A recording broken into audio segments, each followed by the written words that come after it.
Hey everybody, my name is Lewis and this is another episode of Man Bites Film. Today we're going to be reviewing school shootings and films that were done about school shootings and how they've impacted our society. You could actually see that in these three different films that I'm going to be pointing out.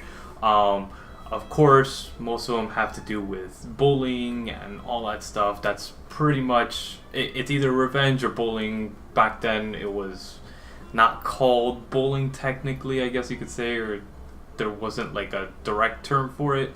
So the first film that we're going to start off with is actually The Dirties.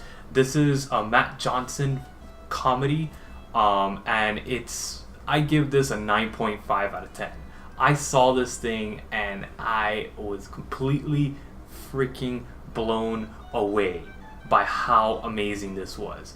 It evolves slowly throughout the film, and you're kind of like completely immersed into this world of these teenagers, and they're filming a comedy about getting revenge on some bullies, and the bullies that they're in their school, they call them the Dirties, and it basically turns into a comedy, but at the same time it was supposed to be like a documentary style.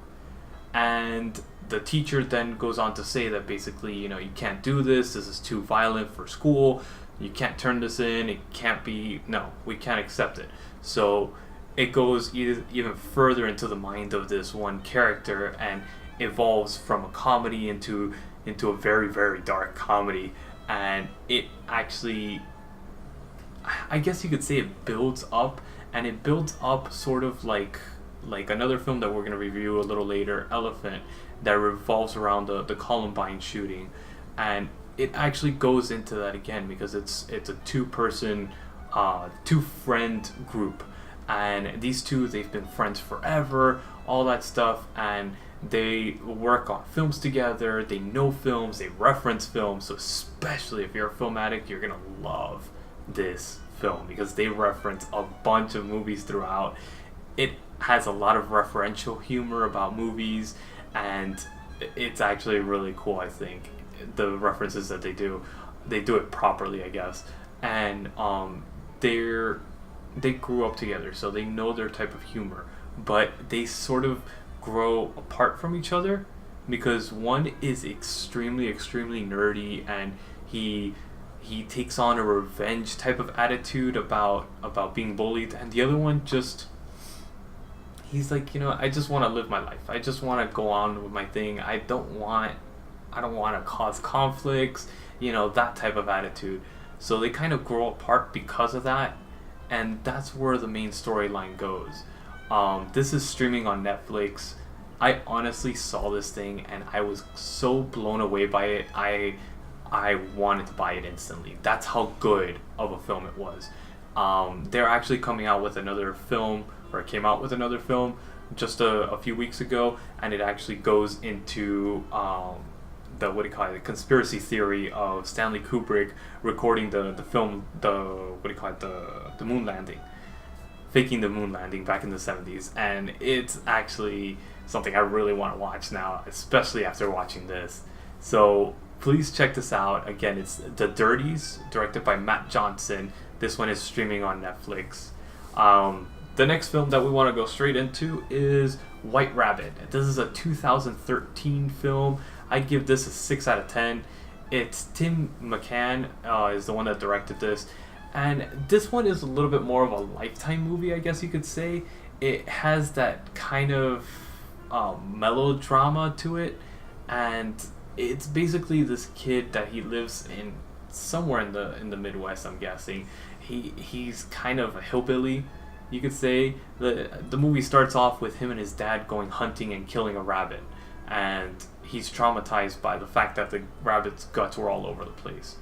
And that's like when everything starts falling apart for him, really. He gets bullied a lot in school, and he is actually I guess tortured a lot by this certain bully, and to the extent that like he starts losing himself in these comic books, and the comic book starts talking back to him at one point. that part is kind of interesting, how the psychological aspect of bullying affects a person.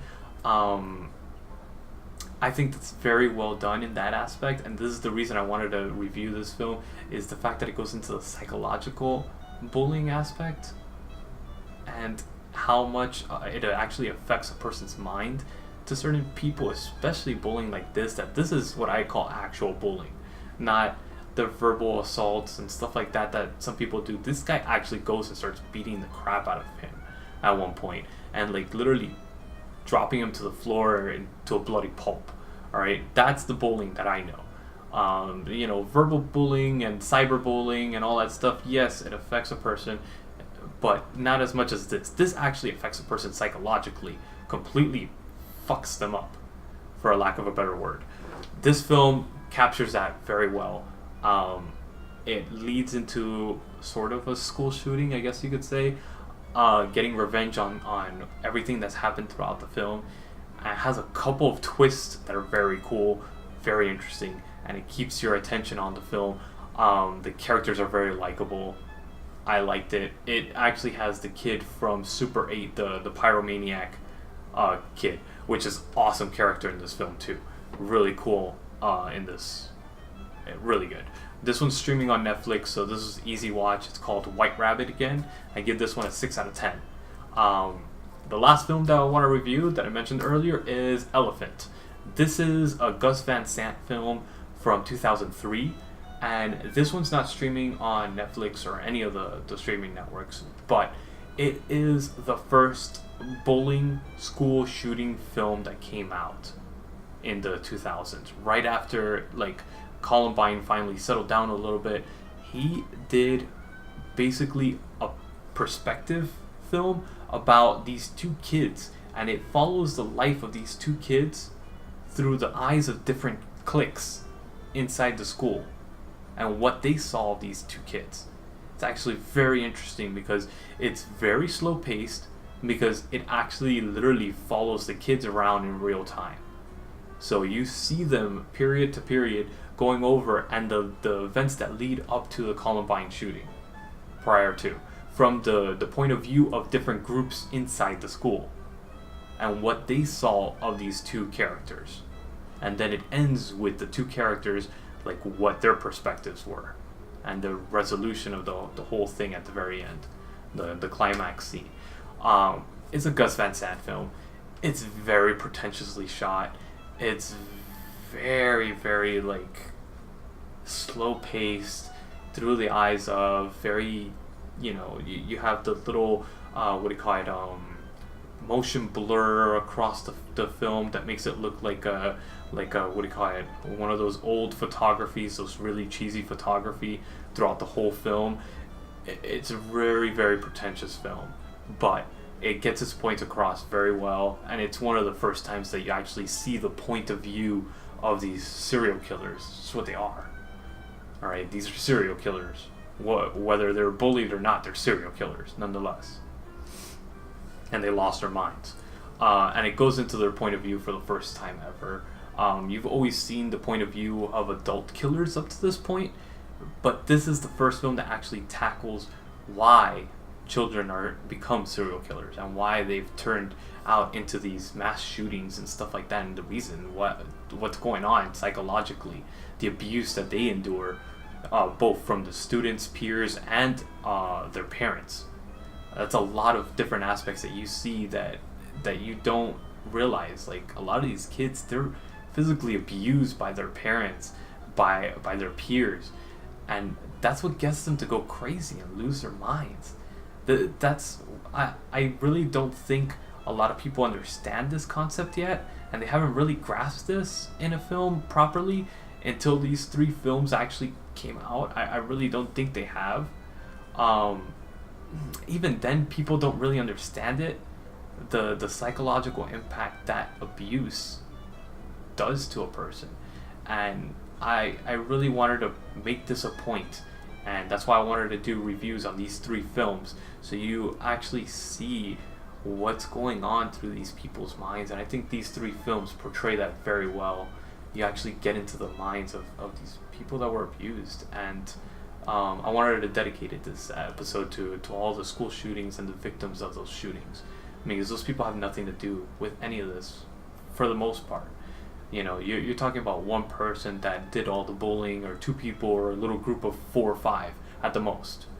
And these shootings are all like at least 40, 50, 60 people. That's ridiculous. All those people suffered for no reason. And that's not the proper way, I think. So I want to dedicate this episode to all those victims. And also I wanted to link a website that you'll be able to see at the bottom of this episode. And this is basically a link to anybody that is being bullied or being abused or anything like that. This is a type of counseling that you could do.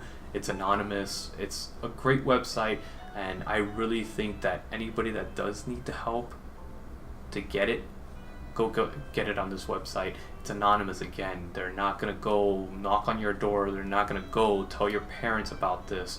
This is something that just to help you alleviate that stress. So I really think that this will help a lot of people and alleviate at least somewhat of the problem. So hopefully you'll be able to check out this website if this does apply to you. And I know this is kind of an ominous episode of Man Bites Film, but you know, I really want to tackle issues like this that are important to me. Next week we're actually going to be reviewing bullying even further with another 3 films. And I really want you to check those out. So please watch us next week on Man Bites Film. My name is Louis.